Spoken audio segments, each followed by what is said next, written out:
President Trump signed an executive order to impose a new 10% global tariff on every country on the planet. That's after the U.S. Supreme Court ruled Trump's sweeping emergency tariffs imposed during the first year of his second term were unconstitutional. Erica Brown with the latest from the White House tonight.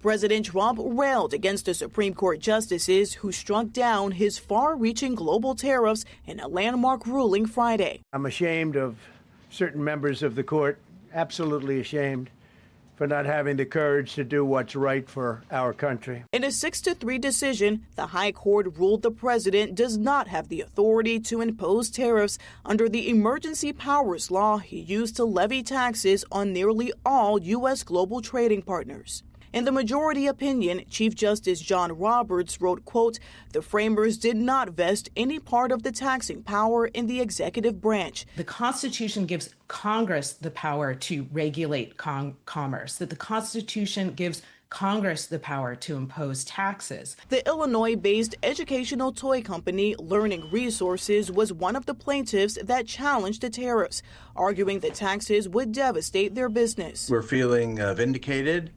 We felt that the tax was an unlawful tax, and we're excited to see the Supreme Court take a very strong stance in favor of the equal application of law to all of us. In the wake of that landmark ruling, President Trump signed an order that continues his key economic policy by imposing new 10% tariffs on all countries under a different statute. This statute allows the president to impose new tariffs temporarily for only 150 days unless extended by Congress.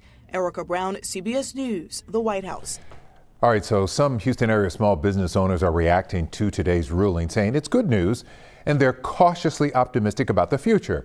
Fresh House Grocery says it gets about 20% of its products from overseas. So this year's tariffs, they say, have been tough. The owner saying he's had to spend an extra 3 to 5% to get various items into his store, and he's tried to avoid raising prices on his customers. When the tariffs hit, that means they had to increase the products of the prices as well as the price of delivery. Is there a sense of relief now? It's a sense of relief, I would say, because the acknowledgement of the act that was done, has been acknowledged from a legality standpoint. The big question now is, now what, and how do we be able to get back to a point where the tariffs are either cut or lower? As we mentioned tonight, the president trying to get around the court ruling by adding a new global temporary tariff. This is a story we'll be following closely in the coming days and weeks. We'll bring you updates along the way on air and online at khou.com.